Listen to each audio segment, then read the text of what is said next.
Eu creio que nós estamos um passo antes disso, William. Eu imagino que falta talvez a percepção de muitas autoridades políticas, mas principalmente, eu creio, que do próprio mainstream, que, com exceção da Jovem Pan, a estratégia adotada por toda a rede de comunicação foi criar uma cortina de fumaça em relação ao movimento, na expectativa de que os manifestantes, de alguma maneira, sejam atingidos pela fadiga. Mas o que nós vemos é que, desde o último domingo, essas manifestações estão num crescendo e significa, em última análise, que essa população não está sendo atendida. A nossa Constituição no Brasil, ali logo no seu artigo 1º, tem um parágrafo único que fala que todo o poder emana do povo, que exerce esse poder por intermédio dos seus representantes eleitos, mas é interessante que a Constituição ela coloca uma pequena ressalva que diz ou diretamente por meio dos termos constitucionais. Esse ou diretamente significa que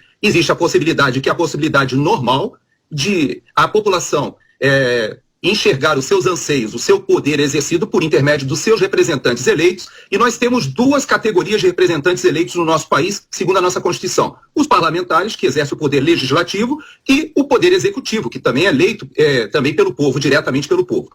Qual é o problema que nós observamos no Brasil e que difere de outros países? Que já que você me provocou, né?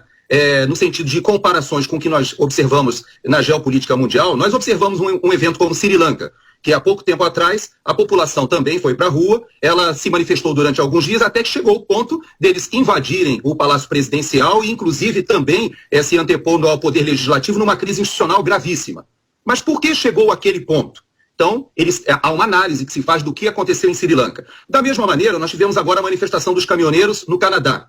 O que fez o primeiro-ministro Trudeau? Ele escalou a crise a partir do momento em que ele foi cada vez mais agindo com autoritarismo. Primeiro ele mandou anotar as placas, como o ministro Alexandre de Moraes está fazendo, e solicitando que essas placas sejam passadas a ele diretamente para que ele impute uma multa astronômica de R$100 mil e por aí vai, diretamente ao detentor da placa. Foi feito exatamente isso no Canadá, avançou-se para neutralizar esses caminhoneiros por intermédio do cancelamento dos seus seguros. Nós aqui, eu falo dos Estados Unidos, aqui nos Estados Unidos e no Canadá, ninguém consegue transitar sem o seguro do seu veículo. Eles cancelaram os seguros e depois identificaram as contas correntes dos donos, dos proprietários dos caminhões, bloquearam as contas correntes e foram além, bloquearam inclusive transferências de criptomoedas. Ou seja, foi uma escalada de autoritarismo que só fez o movimento cada vez crescer. É o mesmo que está acontecendo no Brasil. Há uma escalada de autoritarismo que não vem de agora, ela vem de todo o processo eleitoral, que na minha avaliação foi pessimamente conduzido pelo Tribunal Superior Eleitoral, mas até essa frase que eu estou falando,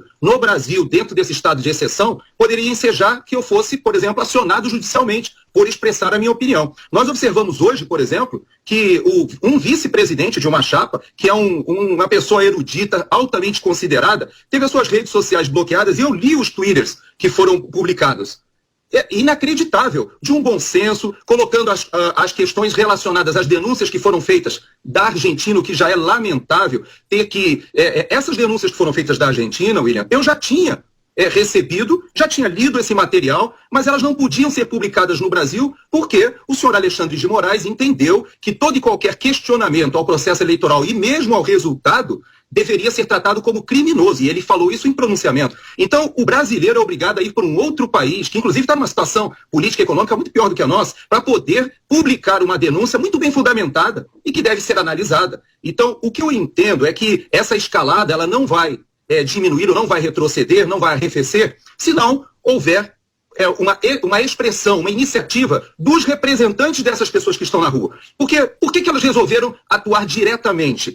Por que elas estão clamando nas portas das unidades militares? Porque elas não observam que os seus representantes legais fazem o contraponto a essas arbitrariedades e inconstitucionalidades que estão sendo cometidas pelo Tribunal Superior Eleitoral, com o respaldo do Supremo Tribunal Federal, diga-se de passagem. Então não é uma crise institucional banal, não é uma questão só de quem ganhou e quem perdeu.